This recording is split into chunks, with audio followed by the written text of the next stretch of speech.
Okay, we're going to talk about sprinklers. How do we use different sprinklers? What is good for your property?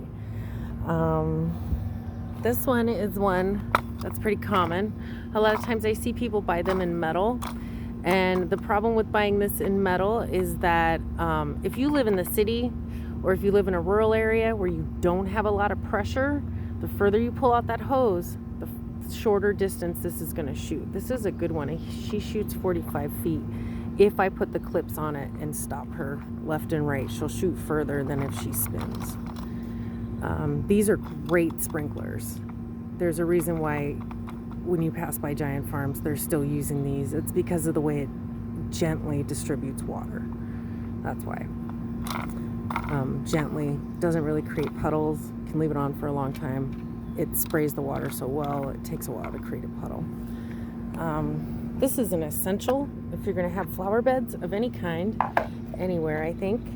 You need to have different sizes, and you need to have a smaller sprinkler to be able to target water. Because let's say you put tomatoes in and you got them next to your peppers. Well, tomatoes want to be soaked and they need more water, and this can target it. There's a round spot where it makes a small circle. This is my half moon. This is the one I use the most. It shoots about, I'd say 12 feet, 8 feet in front of it. This one goes left and right. They all shoot differently, but this one, without a doubt, I think does the best. This is a common sprinkler. I don't really know why other people buy these, because people just seem to set them to one position. They don't seem to know how to use this too well. It is something you have to play with, but it's a great sprinkler. But I do see people using them improperly. Not just that, but you can make this shoot differently. If you just cover up holes, one thing I would also recommend is make sure this is metal. I've seen them make them out of plastic tubing, and yeah, no. Watering wands. This is a no-no for watering plants ever. I don't care if you're shooting it up in the air at this angle and it's falling down 20 feet. No. The amount of spray that comes out of here is just too heavy that even if you were to angle it up, the water droplets falling down can tear some plants and displace dirt enough to expose roots. This is what you need. You need a watering wand with multiple settings, as well as a setting on the handle to make it go harder or softer. Okay, that's very important. It needs to squeeze, not continuous play.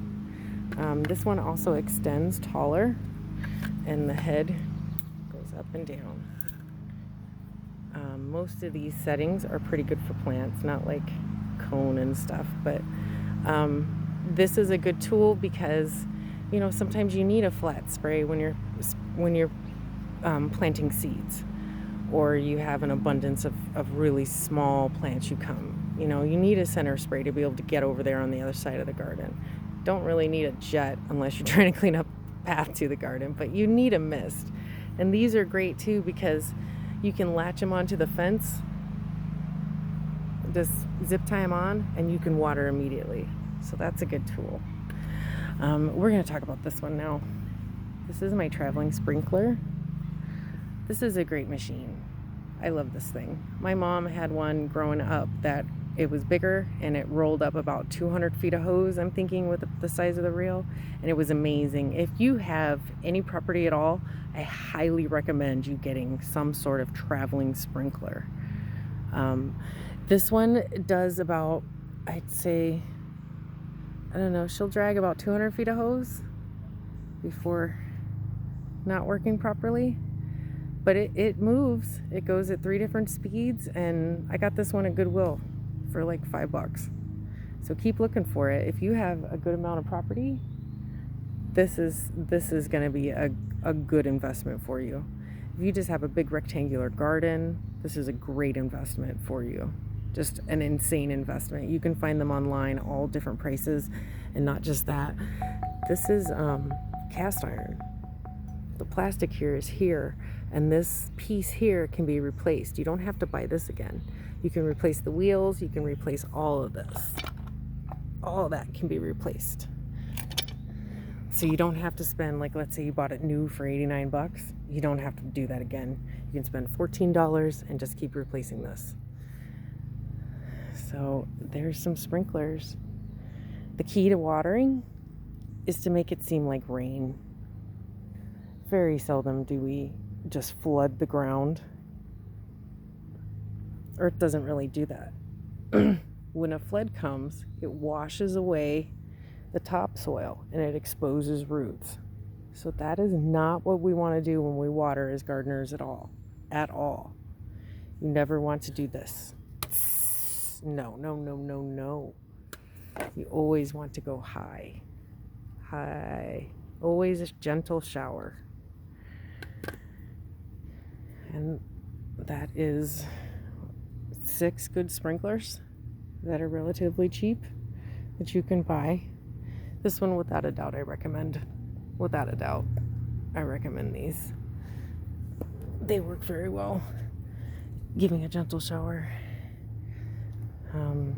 These are my 6 most used tools to do this.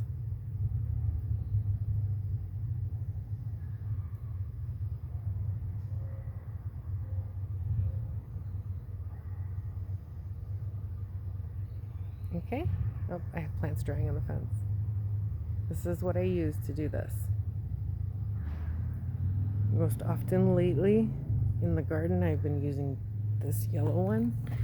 If I'm watering the pots on the porch, I use this one, soak it all the way through, let the water run out the bottom. And I do water from high.